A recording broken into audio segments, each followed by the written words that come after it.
Setelah membahas tentang tidak adanya anjuran memperlama sujud terakhir untuk berdoa ketika sholat, kali ini Romaisa.com akan membahas catatan-catatan lain yang berkaitan dengan lafaz doa ketika sujud. Perlu diketahui bahwa Rasulullah SAW melarang kita membaca Al-Quran ketika ruku dan sujud. Dalil tentang hal ini adalah hadis Ibnu Abbas radhiyallahu anhu. Rasulullah SAW bersabda, "Ketahuilah, aku dilarang untuk membaca Al-Quran dalam keadaan ruku atau sujud. Adapun ruku, maka agungkanlah Rabb Azza wa Jalla. Sedangkan sujud, maka berusahalah bersungguh-sungguh dalam doa, sehingga layak dikabulkan untukmu." Hadis riwayat Muslim. Sementara Ali bin Abi Thalib radhiyallahu anhu mengatakan, Rasulullah SAW melarangku untuk membaca ayat Al-Quran ketika ruku dan sujud. Hadis riwayat Muslim. Lalu, apa hikmah tidak boleh membaca Al-Quran ketika ruku dan sujud? Ada beberapa alasan yang dikemukakan oleh para ulama. Ada ulama yang menyatakan bahwa sebaik-baik rukun sholat adalah berdiri dan sebaik-baik bacaan adalah Al-Quran. Karenanya, yang afdal ini ditempatkan pada yang afdal. Sedangkan Al-Quran tidak diperkenankan dibaca di tempat lainnya agar tidak disangka bahwa Al-Quran punya kedudukan yang sama dengan dzikir lainnya. Ada pula ulama yang menyatakan bahwa ruku dan sujud adalah dua keadaan di mana seseorang tunduk dan hina di hadapan Allah. Sehingga bacaan yang lebih pantas ketika itu adalah doa dan bacaan tasbih.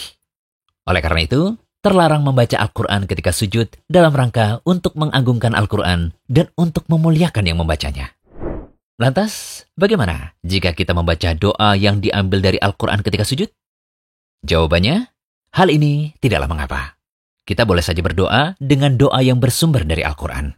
Seperti doa sepejagat, sebagaimana yang terdapat dalam surah Al-Baqarah ayat 201, atau doa agar diberikan keistiqomahan seperti yang terdapat dalam surah Ali Imran ayat ke-8.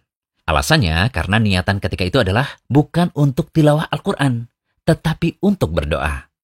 Sebagaimana sabda Nabi SAW, setiap amalan tergantung pada niat. Setiap orang akan mendapatkan apa yang ia niatkan. Hadis riwayat Bukhari dan Muslim. Salah seorang ulama Syafi'iyah, Az-Zarkashi rahimahullah berkata, yang terlarang adalah jika dimaksudkan membaca Al-Quran ketika sujud. Namun jika yang dimaksudkan adalah doa dan sanjungan pada Allah, maka itu tidaklah mengapa. Sebagaimana pula seseorang boleh membaca kunut dengan beberapa ayat Al-Quran.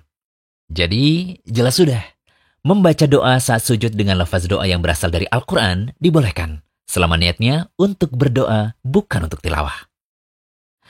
Catatan selanjutnya ialah tentang berdoa dengan memakai bahasa selain bahasa Arab di dalam sholat. Jika seseorang berdoa dalam sholat, misal ketika sujud atau saat tasyahud akhir sebelum salam, di mana doa tersebut dibuat-buat sendiri dengan selain bahasa Arab, seperti itu tidak dibolehkan. Bahkan sholatnya menjadi batal. Inilah pendapat dalam madhab Syafi'i. Oleh karena itu, baiknya memang doa dalam sholat adalah doa yang ma'thur, yang berasal dari Al-Quran dan As-Sunnah, atau doa-doa ringkas yang diajarkan oleh Nabi SAW. Itu lebih selamat dari perselisihan ulama. Kemudian salah seorang ulama Syafi'iyah, Muhammad bin Al-Khatib Asy-Syarbini rahimahullah berkata, perbedaan pendapat yang terjadi adalah pada doa ma'thur. Adapun doa yang tidak ma'thur atau tidak berasal dari Al-Quran dan As-Sunnah, maka tidak boleh doa atau dzikir tersebut dibuat-buat dengan selain bahasa Arab lalu dibaca dalam sholat. Hal seperti ini tidak dibolehkan sebagaimana dinukilkan oleh Ar-Rafi'i dari Imam Syafi'i sebagai penegasan dari yang pertama. Sedangkan dalam kitab Ar-Rawdah diringkas untuk yang kedua. Juga membaca doa seperti itu dengan selain bahasa Arab mengakibatkan sholatnya batal. Jadi berdasarkan pendapat dalam madhab Syafi'i ini, berdoa dengan selain bahasa Arab tidak dibolehkan dan membuat sholat menjadi batal.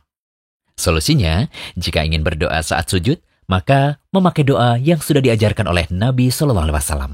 Jika belum bisa berbahasa Arab, boleh berdoa sebelum sholat, saat waktu di antara adzan dan iqamah dengan bahasa Indonesia. Semoga pembahasan ini bermanfaat. Jangan lupa kunjungi Romaisa.com. Update setiap hari, insya Allah.